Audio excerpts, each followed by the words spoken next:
알겠습니다. 어제 윤석열이 내가 생각하면 상상하면 웃기잖아. 안 잡혀 가려고 의자에서 떨어지고 시다가 그 자유공갈단 아니요. 그러니까 아이고 어리 해가지고 진찰 벗고 난동 부리기 위해서 옷 벗는 사람을 제가 실제로 몇 번 본 적이 있습니다. 식당에서 밥 먹다가 이렇게 돈 안 내려고 나 센 사람이라는 거 보여주기 위해서 홀딱 벗더라고요. 아니 그러니까 그런 경우 많이 보잖아요. 네, 차도 살짝 부딪혔는데 네. 정말 살짝 부딪혀서 표시도 안 나는데 네. 내려가지고 고개도 잡고 나오잖아요. 이 지랄을 한 거야. 그 윤석열이 어제 변호인들이 한 말들이 난 골 때려가지고 한번 봐봤습니다. 의자에 앉아서 체포 불응한 윤석열 특검 물리력에 다쳤다. 저게 자유공경할 때를. 네. 그래서 윤석열이가 의무실에 입원을 했어요. 근데 어저께 법무부에서 윤석열 진료 결과 건강상 특이사항 없다. 건강하네. 건강해. 그러니까 저는 저거 보면서 좀 속상했던 게, 그러니까 특검이 너무 그러니까 애쓰지 않는다는 느낌이라고 할까? 그러니까 예를 들어서 윤석열이 극렬 저항을 해. 그러면은 수사관 계속 보강을 하는 거예요. 1조 투입하고 빠지고 2조 들어가고 저항하면 또 빠지고 3조 들어가고. 그러니까는 그 수사관들은 한 서너 시간씩 쉬었다가 다시 들어가고 하루 종일 맞아. 해서 저항하게 해서 한 2, 3일 하면은 이 윤석열이 지쳐가지고 아 그래 됐다 이제 가자. 검사 할수 있게. 수사하듯이 하면 되잖아. 하면 되잖아요.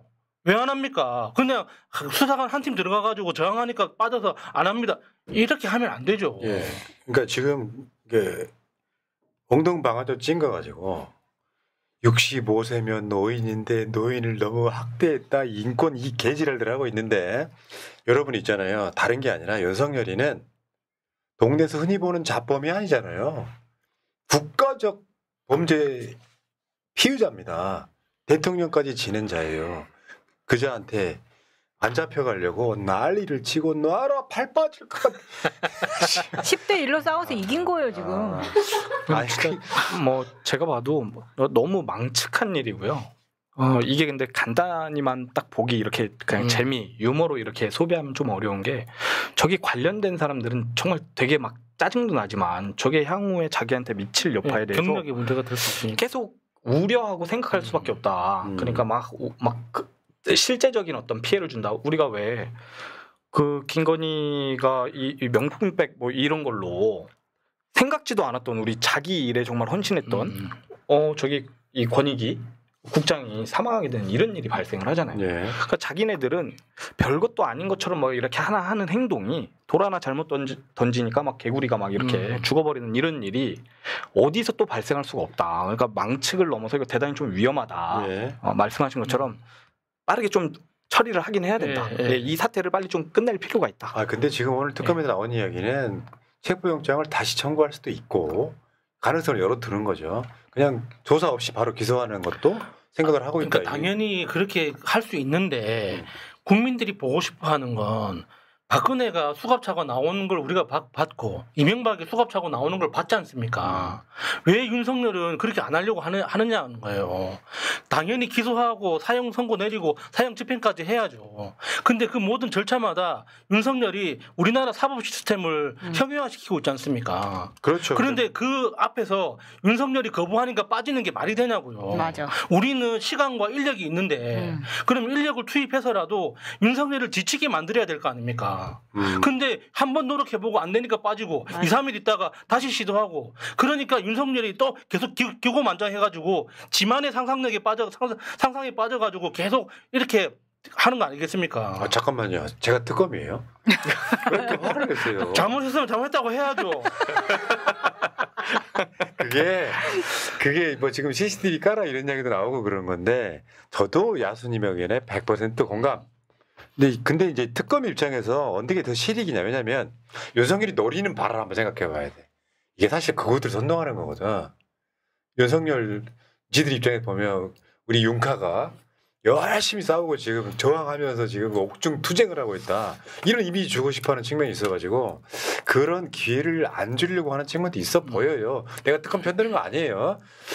야수님 화내가지고 방송 중에 나가버릴까봐 나 걱정스러운데 그런 상황은 아니고 그러니까 뭔가를 판단할 때는 종합적으로 봐야 될 측면이 있는데 국민적 감성에서는 CCTV라도 깔아. 얼마나 추한 짓을 했는지 말로만 들어서 상상만 되잖아.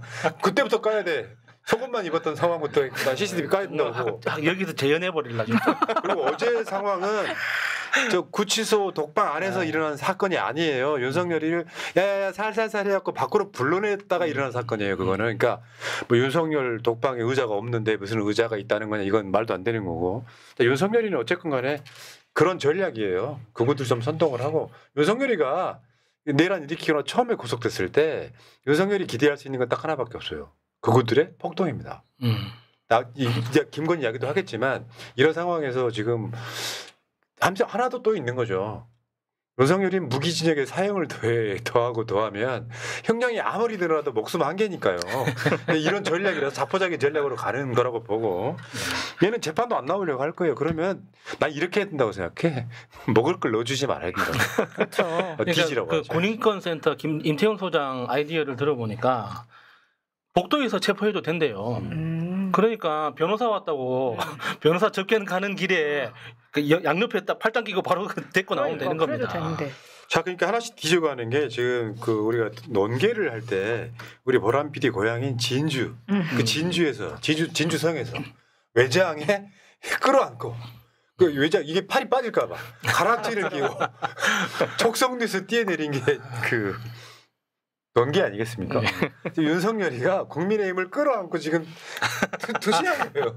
내가 봤을 땐 그래. 이걸 동반 몰락이라고 하는데 지금 어저께 저 우원식 국회의장이 특검 나갔다 왔어요. 이게 이제 피해자 조사한 거야. 피해자. 국회를 침탈했으니까. 그 중에 이제 안철수는 나오라 그랬더니 모질이가 왜 나를 특검으로 부릅니까? 우원식 의장은 본인이 일부러 나가신 것 같고 그렇게 되면 이 다음 타겟이 누구냐? 추경호라는 거죠.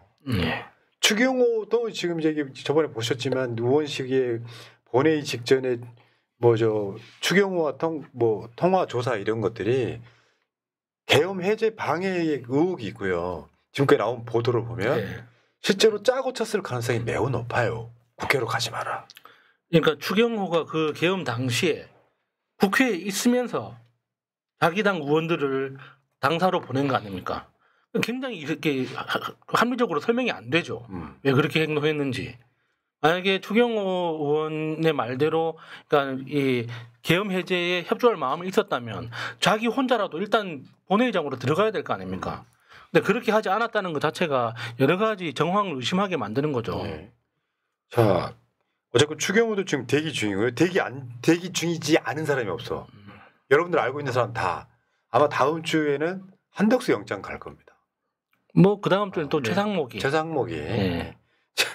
자, 지금 이제 그러니까 이게 어제 김건희 특검이 김건희 구속영장에 이걸 적시했다는 거야. 윤석열 공천 개입 공범으로 적시했다는 거야. 사실 그거죠. 3대 특검 다가 윤석열 김건희 특검이에요. 사실 알고 보면. 자, 근데 이게 지금 이게 있어. 김건희가 윤상현과 통화한 적 없다. 특검에서 공천 개입 의혹을 부인했다 이야기잖아요. 저거는 물론 이제 이따가 김건희 섹션에 따로 이야기하겠지만 그 모든 혐의를 부인했다는 거죠. 그 부인은 구속영장 청구의 결정적인 이 동기가 되는 것이고요. 여러분 한번 보세요. 2022년 5월 9일 날입니다. 윤석열이가 상현이한테 내가 한 번 더 이야기할게. 걔가 공관위 위원장이니까. 이 이야기는 우리 육성으로 들었어요. 근데 나중에 그 명태균이 한 말이 저거예요. 명태균 목소리를 읽어주세요. 끊자마자 마누라한테 전화가 왔어. 선생님, 윤상현이한테 전화했습니다. 보안 유지하시고 내일 취임식 꼭 오십시오. 이래 돼갖고 전화가 끄는 거야. 그러니까 이게 뭐냐면 김건희가 윤상현한테 했다는 말, 벌어진 상황들을 보면 지금 김건희는 윤상현한테 전화 안 했다 이 이야기잖아요. 근데 전체적인 상황을 보면 윤상현이한테 김건희가 전화했다는 거잖아요. 아니면 윤석열이 전화하다가 바꿔줬을 수도 있고 여러 가지 상황이 있는 거예요. 저는 이 대목을 보면서 이제 결국에는 특검 팀에서도 뭐 전화를 넘어서 아무튼 부부 개입의 정황을 아주 좀 구체적으로 확보하는 것이 이제 특검 성과를 가르는 이 승부수가 될 텐데 이 녹취도 그렇고 정황상 누가 봐도 공천 개입인데 이런 좀 모순점들이 있더라고요. 이 윤석열 이 부부는 거짓말을 정말 밥 먹듯이 하잖아요. 그러면 윤석열 김건희 부부가 또 명태균한테 진실 내게 했을까? 이런 모순이 계속 생기더라고요. 잠깐만 지금 그러니까 김건희 실드 치는 거죠? 실드 아니다. 절대 아니고 이거는 칠 수 없는 거예요. 명태균을 속였다. 특검이 참 고생이 많겠다. 태영 청장님 어떻게 생각하십니까? 이게 늘 거짓말이다 보니까 왜 저 사람의 그럼 일부는 또 진실이어야 되는 거잖아요. 신입 패널부터 태양을 치시죠. 아니 그러니까 속였을 가능성도 있지만 결과적으로 김영선이 공천이 됐기 때문에 그 결과물이 나왔기 때문에 당시 공관위원장이 윤상현이었기 때문에 저 개연성에 김건희가 빠져나가기 좀 힘들다라고 보는 게 맞을 거고요. 자 어쨌든 이런 것들이 결국에는 전체적인 얼개는 이런 거예요. 김건희 지시로 사실이 실행한 게 윤석열이고요. 이 구조 속에 있는 거야. 주범과 정범의 관계에 가까워 이 상황이란 말이에요. 근데 지금 윤상현도 지금 구속될 가능성이 있습니다. 근데 윤상현 같은 경우는 약간 좀 여시라고나 할까요? 특검 가면은 불어요. 부는 이유가 뭐냐면 구속 안 당하려고 그러는 거예요. 그렇죠. 근데 눈치 없이 김건희가 이따 김건희 이야기할 때 따로 한번 이야기 드리고 그러니까 국민의힘이 초토화 되고 있는 거예요.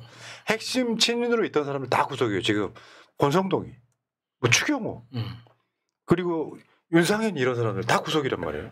자 근데 전당대회로 한번 가보겠습니다. 지금 봐봐요. 8월 20일 날 전당대회가 있대. 얼마 안 남았죠. 이제 지역 권역별로 돌고 있는데 저기서 지금 그 김문수가 극우 유튜버들 방송 나가가지고 윤석열 재입당시키겠다. 그런데 이게 난리가 났더만 쟤들 지금 저 탄핵 반대했던 김문수하고 장동혁이 탄핵 찬성한 안철수하고 조경태가 거의 개싸움하고 있어요. 말이라고 설명하기도 듣기 어려워. 네가 나가 이 새끼야 이 수준이야 지금. 조경태 의원은 정중하게 부탁드리니까 김문수 나가라 제발. 정계 은퇴해라. 정중하게라고 쓰고 씨발이라고 써. 그러니까 이렇게 되면요 이거 돌이키기 힘들고요. 왜 사실 민주당 전당에는 아무것도 아니야. 이렇게 해서 누군가가 이렇게 있잖아요. 계속해서 당대표 된 사람 물고 뜯고 즐기면서 거기에 지금 한동훈 등까지 가세를 하면 결국에는 저는 분당이라고 봐요. 좀 뭐 인위적으로 정당 해산시키기 전에 그렇게 끝날 가능성이 되게 높은데 문제는 이거요. 윤석열이가 문제야. 윤석열 지지하는 그 일부 한줌 근데 그쪽 동파리 그구들이 지금 예를 들면 뭐야 너 뭐 안철수 너 죽여버린다. 뭐 누구 죽여버린다. 이런 식으로 계속 협박을 하면서 분위기 저렇게 험악하게 만드는 거죠. 이럴 때 윤석열이가 대승적으로 나를 잊으시오.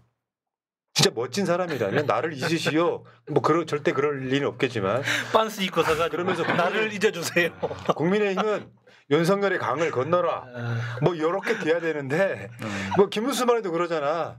뭐 지금 당장 면회 간다고 좋은 건 아니고 뭐 장동혁이나 김문수는 당선되면 면회 가겠다. 이 지랄 하고 있잖아요. 근데 큰일 났습니다. 이제 윤석열만 생각하면 빤스가 같이 연상돼가지고 무슨 말을 못하겠네. 아니 제가 보기에는 진짜 별도의 세상이 하나 있는 것 같다. 우리가 안창욱과 위원장이나 그 또 상임위원 있지 않습니까? 보면은 도저히 상식적인 수준에서 이해가 되지 않는 인식들을 아무렇지도 않게 그냥 상식인 것처럼 얘기하는 것은 별도 이건 또 하나의 세상이다. 뭐냐? 김문수 대체직은 왜 일어나? 뭐 그럴 거라고 예측은 했지만 이게 의리적인 측면에서 보면은 장세동의 의리도 아닌 것 같고 그런 의리도 아닌 것 같고 이거는 하나의 망상 카르텔이 있다. 그 망상 카르텔 속에는 김문수도 전한길도 윤석열도 다 같은 집에 지금 살고 있는 것이다. 저는 그래서 아예 이것은 별도의 세상으로 좀 분리해서 빼내서 해석하는 게 좋지 않을까. 문제는 지금 국민의힘이 역대 최저 지지율을 보고 있다는 거야. 당연하죠. 지금 MBS 조사뿐만 아니라 국민의힘 지지율이 16% 나온 것 자체가 처음이에요. 지금 100석이 넘는 정당의 지지율이 여러분 그 총선 전에 조국혁신당 지지율이 20몇 % 올라갔던 적이 있었거든요. 누가 그런 얘기 하더라고. 조만간 조국혁신당 지지율이 국민의힘 넘겠다고. 16%. 근데 지금 국민의힘이 진짜 위기라고 생각되는 건 그러니까 당원 숫자는 그대로인데 탈당하는 사람이 굉장히 많다는 거예요. 그러면 탈당하는 사람이 굉장히 많은데 어떻게 당원 숫자가 그대로냐? 새로 유입되는 사람들이 극우 세력이라는 겁니다. 그러니까 기존의 보수적인 정치적 신념을 가지고 정상적으로 사고하는 당원들은 다 탈당하고 있고 그 탈당한 빈자리를 극우 세력들이 채우고 있는 거죠. 그러니까 겉으로는 외형상으로는 규모를 유지하고 있는데 내부적으로는 굉장히 심각해지고 있는 거예요.